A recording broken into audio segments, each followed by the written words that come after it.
Comedy legend Stephen Fry made headlines this week, not for a gag or a new sketch, but an all-too-predictable rant against Brexit. Take a listen.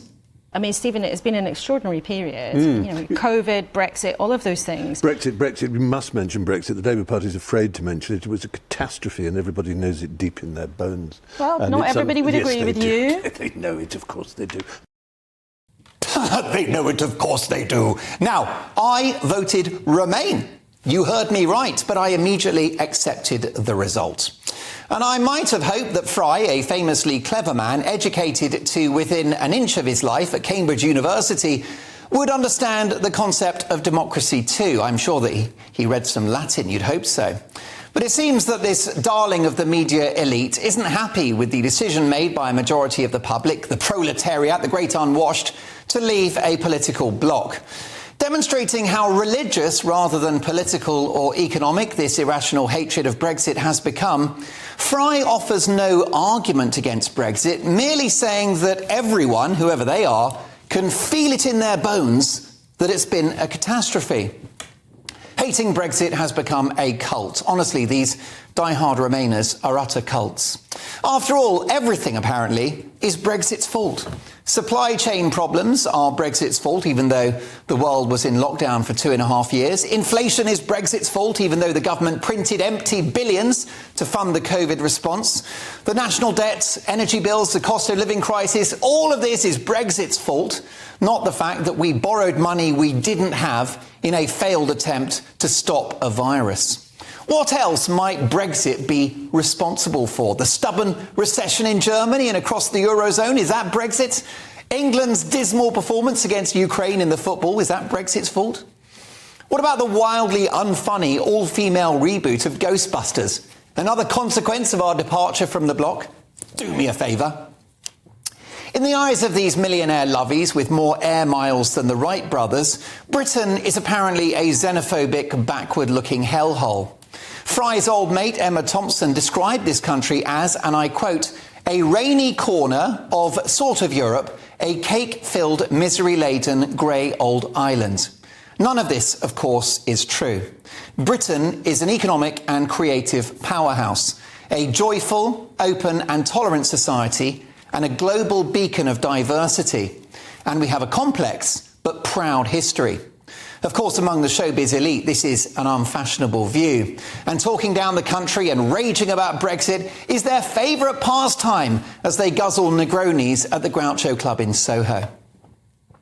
Stephen Fry is a truly wonderful talent, and I've always been and remain a massive fan. But with his arrogant, dismissive comments about Brexit, which of course he's entitled to make, what is he actually saying about the 17.6 million people that voted for it? I mean, 17.6 million, that's a lot of xenophobic bigots, isn't it? That's a lot of thick, uneducated people, wouldn't you say? In fact, Brexit was the biggest democratic event in the history of this country. And Stephen Fry is famously very well read, so perhaps he could have a read of some of these actual facts.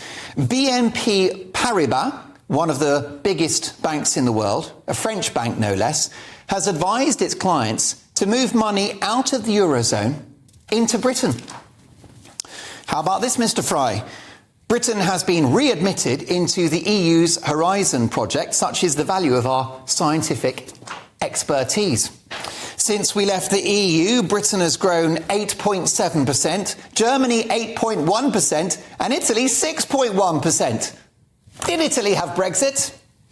We've seen 1 million new jobs in that time, and by July 2022, our exports to the EU were not just the highest since Brexit, but the highest ever. Investment into the UK, up. Exports to the UK, up. Exports to the rest of the world, up, up, up. Have I made my point? We avoid recession, Germany gets one. Inflation is heading south, it goes on.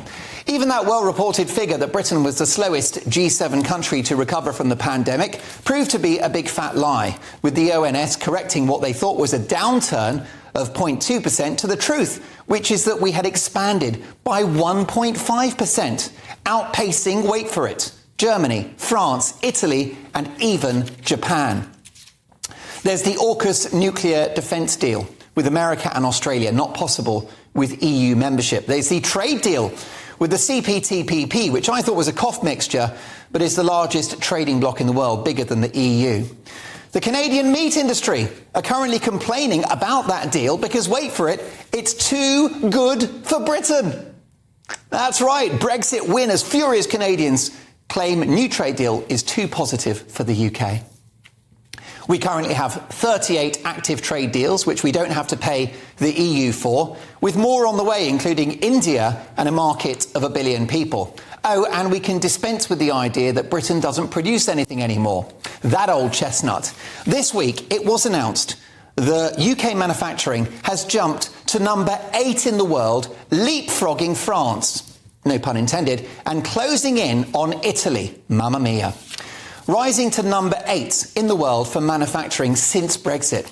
And how about this, Mr. Fry? A new poll by US News and World Report reveals that Americans rate the UK as the best country in the world, all since Brexit. Stephen Fry can feel that it's in his bones that Brexit has been a disaster. Well, I feel in my bones that he's talking out of his backside. This famous comedian got everyone laughing this week, but not for the right reasons.